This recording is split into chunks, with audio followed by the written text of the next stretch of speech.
Bonjour tout le monde, je suis ravie de vous retrouver dans cette toute nouvelle vidéo. Alors aujourd'hui, ce sera consacré aux maladies inflammatoires. Alors les maladies inflammatoires, ce ne sont pas que le rhumatisme, ça c'est qu'une partie de l'iceberg.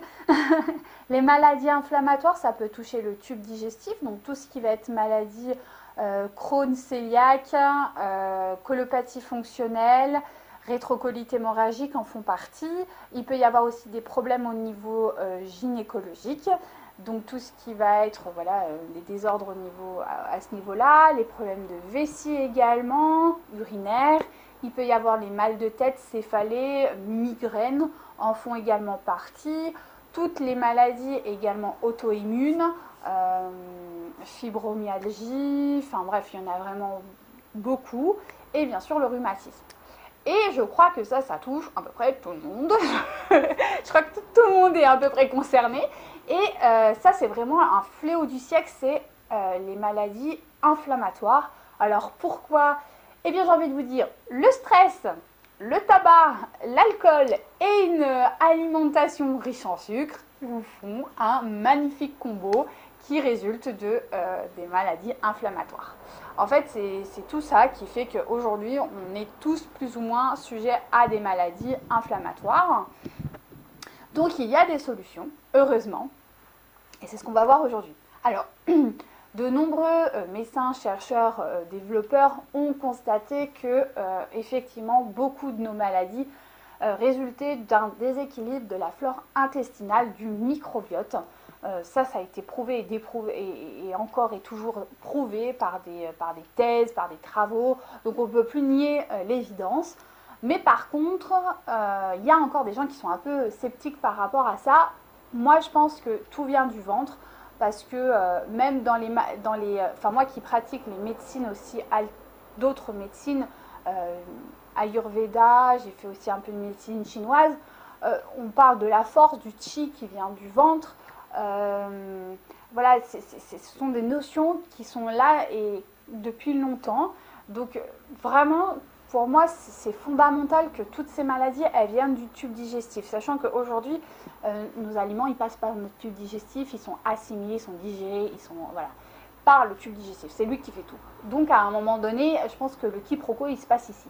Donc, on va essayer de reconstruire cette flore intestinale. Alors, les pré et probiotiques, ça c'est un peu, j'ai envie de dire, vous allez voir, n'importe quel thérapeute, il va vous foutre des pré et des probiotiques. Bon, alors effectivement, ça marche. Mais, avec plein de guillemets, ce sont des outils. C'est pas ça qui va faire que vous allez aller mieux. Ce qui va faire que vous allez aller mieux et que votre flore va retrouver sa stabilité, ça va être votre alimentation.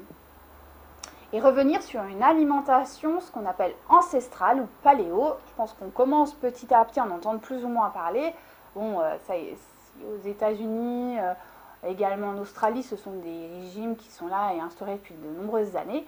Mais nous, en France, ça arrive tout doucement. Mais c'est une alimentation vraiment pour le coup qui est anti-inflammatoire parce qu'on se base sur des aliments bruts et des aliments 100% naturels. Déjà, ça, c'est un bon point. Mais quand on a des crises inflammatoires vraiment puissantes, et même de manière générale, ça ne suffit pas. C'est-à-dire qu'il va falloir rentrer dans une autre dimension, et là, on va parler des FODMAP. Alors, le problème des FODMAP, c'est que, encore une fois, c'est une très très bonne base. Cependant, en fonction de votre pathologie, il va falloir l'adapter. Parce que c'est quand même très restrictif. Faut pas se mentir, c'est vraiment l'alimentation pour le coup qui est ultra restrictif. Il y a des organismes qui vont, par exemple, je pense à l'ail et à l'oignon qui sont riches en FODMAPs. On ne pourrait pas croire, mais pour le temps aussi. Il y a des organismes qui vont pouvoir les digérer et d'autres non. Pourtant, les deux vont devoir prendre un FODMAPs. Donc il va falloir vraiment, il faut tomber sur un bon thérapeute qui manipule très bien ça. Après, je vous mettrai toutes les références des sites qui sont pour le coup des références internationales, donc sur lesquelles, bon par contre ils sont en anglais, mais bon voilà, vous pourrez quand même comprendre et voir un peu si ça vous intéresse. Et c'est là-dessus qu'il faut se baser. Il ne faut pas se baser sur les autres trucs que j'ai pu voir sur internet, parce qu'il y en a qui font un peu tout à leur sauce. C'est vraiment eux, ils s'adaptent tout le temps, ils font des recherches continuelles depuis de nombreuses années. Et voilà, ils sont certifiés, donc c'est vraiment eux, et c'est même eux qui ont découvert ce potentiel régime. Donc c'est vraiment là-dessus qu'il faut se baser. Et ensuite, il faut aller voir un professionnel qui a connaissance de ça et qui, du surcoup, s'intéresse à ça. Et ça, c'est deux choses bien différentes. Voilà. Ensuite, au niveau, on revient sur le régime paléo. Le régime paléo ou le régime ancestral, c'est pareil. Il faut que votre thérapeute soit adapté. Parce que là encore, je pense par exemple, pour la colopathie fonctionnelle, par exemple, il y en a qui vont partir en diarrhée et d'autres qui vont être plutôt en constipation. Alors pour les personnes en constipation, il va falloir faire attention, bizarrement, mais c'est pas si bizarre que ça, mais à toutes, par exemple, aux apports en fibres. Il va falloir faire attention à quel type de fibre vous prenez ou quoi, parce que de cette pathologie résulte une faiblesse aussi au niveau du tube digestif, donc pour pas non plus aggraver la situation.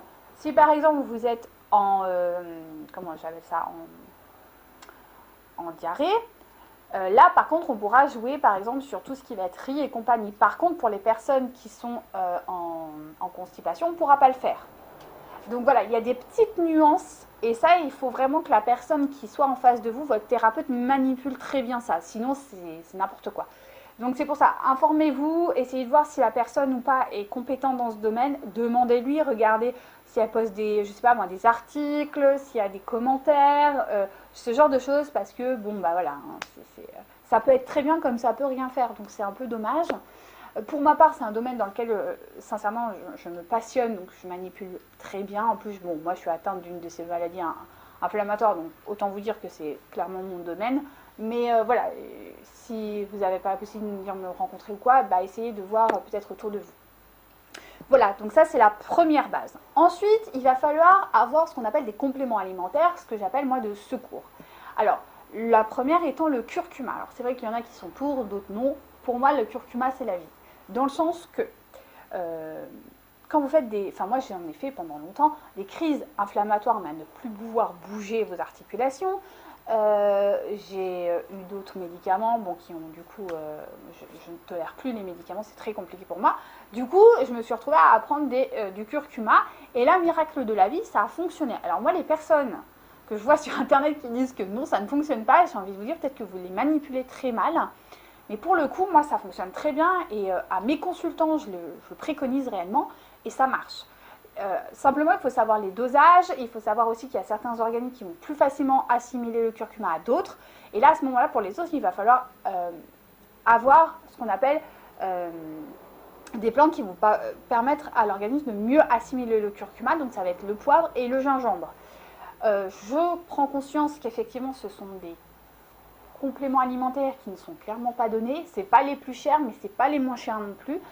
Je sais que voilà, moi je m'adapte, c'est-à-dire qu'il y a des gens, des fois, ils n'ont pas trop de budget, je leur dis prenez que du curcuma et vous rajoutez dans vos plats du poivre, ce genre de choses, et ça permet d'aider. Quand je sens que la personne a un peu plus de moyens, c'est clair que là, je préfère lui dire prenez le curcuma et le poivre, voilà, de manière ensemble, quoi, parce que ça se vend ensemble, mais voilà, c'est un prix d'autant plus élevé. Donc voilà, il faut savoir aussi s'adapter, mais voilà, le curcuma, une préférence associée avec du poivre et du gingembre. Après, c'est les finances qui jouent aussi, hein, ça je m'entends bien. Mais voilà, ça c'est vraiment la base. Ensuite, il y aura ce qu'on appelle, moi ce que j'aime bien aussi, c'est utiliser l'eau de Quinton. Donc là, il y en a deux. Donc là, c'est encore une fois à définir parce qu'il y a l'hyper et l'isotonique. Donc là, après, c'est à définir avec votre thérapeute lequel vous correspond. Mais là, c'est pareil, ce sont des traitements de fond que tout le monde a besoin. Enfin, surtout quand vous êtes en maladie inflammatoire. Donc n'hésitez pas voilà, à en parler à votre thérapeute ou quoi, si jamais voilà, il a la connaissance de ça. Voilà. Ensuite, une chose aussi très importante, c'est l'hydratation. Parce que quand on est déshydraté, on est potentiellement stressé. Et qui dit stressé, dit automatiquement réaction inflammatoire. Donc c'est pour ça qu'il est important d'avoir une hydratation quotidienne et régulière pour vraiment calmer et ce qu'on appelle baséifier l'organisme et du coup éviter ce système d'inflammation récurrente. Ça c'est important. Ensuite, il va falloir également travailler, et là c'est un deuxième pôle qui est pour moi essentiel, c'est l'émotionnel. C'est-à-dire que quand on est dans une inflammation chronique installée depuis de nombreuses années, alors certes, il y a la pathologie, il y a l'aspect très organique des choses biologiques, mais il y a l'aspect émotionnel, parce que vous êtes fatigué, d'autant plus, et il est possible que ça a été la résultante d'un choc émotionnel, d'une circonstance que vous avez totalement, par exemple, vous avez eu une enfance difficile ou une période de votre vie très difficile, et que sur quoi vous avez encaissé jusqu'à un moment où le corps, il explose. Et foncièrement, c'est ça, hein, il prend feu de partout. J'aime bien voir l'inflammation comme quelque chose de vraiment chaud, c'est un peu comme du feu, quoi, schématiquement, mais c'est un peu ça. Et du coup, il va falloir vraiment calmer tout ça et peut-être revenir sur des choses un peu dures de votre vie, mais qui vont permettre de soulager et peut-être se libérer et peut-être laisser sur le bas-côté et pouvoir avancer tranquillement. Donc ça, c'est un pôle qui est très important, surtout dans les maladies chroniques inflammatoires. Donc voilà un peu, pour moi, les pistes à avoir quand on a une maladie chronique, c'est reconstruire notre microbiote, avoir une alimentation adaptée, une bonne hydratation, avoir ce qu'on appelle des compléments de fond, le curcuma et l'eau de quinton, et bien sûr, travailler l'émotionnel.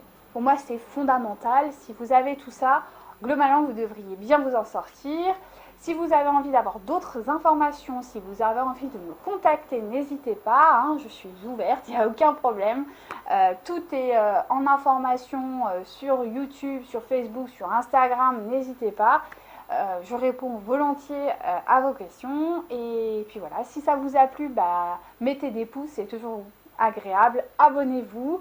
Et puis sur ces mots, je vous laisse tranquille et je vous dis à très bientôt pour une prochaine vidéo. Bye bye!